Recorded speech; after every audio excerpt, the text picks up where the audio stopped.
अस्सलामुअलैकुम friends, global birds lovers में खुश आमदीद। दोस्तों, जैसा कि आप सब जानते हैं कि आजकल रिंगनेक का ब्रीडिंग सीज़न अपने उरूज पर है और आप लोग ये भी जानते हैं कि रिंगनेक एक सीजनल बर्ड है। रिंगनेक से ब्रीड लेने के लिए पूरा साल वेट करना पड़ता है और सीज़न आने पर अगर आपका पेयर इनफर्टाइल एग्स ले कर दे तो ये काफ़ी तकलीफ दह बात होती है। दोस्तों, आज की वीडियो तमाम बर्ड्स लवर्स के लिए बहुत अहम है, स्पेशली न्यू फैंसियर्स के लिए। दोस्तों, मेरा वीडियो बनाने का मकसद न्यू फैंसियर्स को डिस्करेज करना नहीं है, बल्कि इस वीडियो के थ्रू एक सच्चाई बताना है कि बाज़ औक़ात आपके बहुत ही अच्छे टॉप ब्रीडर पेयर्स भी इनफर्टाइल एग्स ले कर सकते हैं। बट आपने घबराना बिल्कुल भी नहीं है, ये सब हॉबी का हिस्सा होता है। आज मैं आप दोस्तों के साथ अपने टॉप ब्रीडर पेयर की प्रोग्रेस शेयर कर रहा हूँ।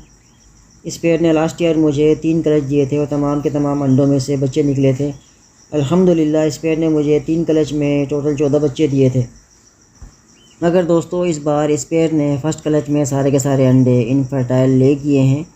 दोस्तों, अगर आपके साथ भी ऐसा हो तो आपने बिल्कुल भी दिल बर्दाश्त नहीं होना है, क्योंकि आपका काम है बर्ड को अच्छी डाइट देना, उसकी अच्छी केयर करना, प्राइवेसी प्रोवाइड करना।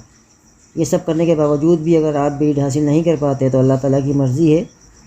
दोस्तों, आपने इस पर सब्र करना है और सब्र पर इंशाल्लाह आपको इसका अच्छा अजर भी मिलेगा। और आइंदा के लिए आपने और भी ज़्यादा अच्छी डाइट देनी है अपने बर्ड को, और भी ज़्यादा प्रॉपर केयर करनी है। इंशाल्लाह ताला कामयाबी आपके कदम चूमेगी। दोस्तों, आजकल हर कोई अपनी कामयाबी ही शेयर कर रहा होता है। मैंने सोचा कि नाकामी को भी शेयर किया जाए ताकि आप लोग खूबी और ख़ामी दोनों जान सकें।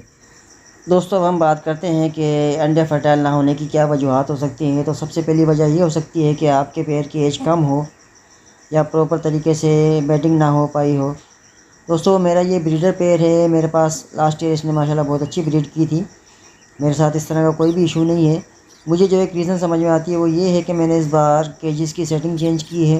डायरेक्शन बिल्कुल चेंज होने की वजह से पेयर हो सकता है डिस्टर्ब हुआ हो। उसके अलावा मैंने बॉक्सेस की डायरेक्शन भी बिल्कुल चेंज की है, ये भी एक रीज़न हो सकता है। लेकिन सबसे बड़ी चीज़ ये है कि मैंने इनको डाइट जो मैंने दी है वो नेचुरल डाइट में देता हूँ, फ्रूट वेजिटेबल वगैरह मेडिकेशन में बिल्कुल भी नहीं करता।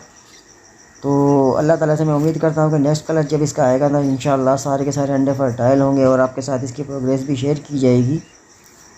दोस्तों, अक्सर लोग फर्टिलिटी के लिए एक फर्टिविट के नाम से मेडिसिन आती है वो भी यूज़ कर रहे होते हैं। अगर आप लोग चाहें तो यूज़ कर सकते हैं, लेकिन मैं फ़िलहाल इस तरह का कोई भी एक्सपेरिमेंट नहीं करूँगा, क्योंकि मैं जानता हूँ माशाल्लाह मेरा पेयर बहुत अच्छा है। डाइट से ही माशाल्लाह ये बहुत ही अच्छा रिज़ल्ट देगा मुझे।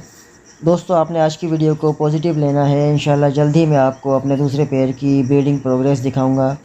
माशाल्लाह बहुत ही ज़बरदस्त उसका जो है रिज़ल्ट आया हुआ है, तो जल्दी आपके साथ शेयर करूंगा। मैं उम्मीद करता हूं कि आज की वीडियो आपको बहुत ज़्यादा पसंद आई होगी। अगर वीडियो पसंद आती है तो वीडियो को लाइक कीजिए, अपने दोस्तों के साथ शेयर कीजिए। मिलते हैं फिर इंशाल्लाह नेक्स्ट वीडियो में।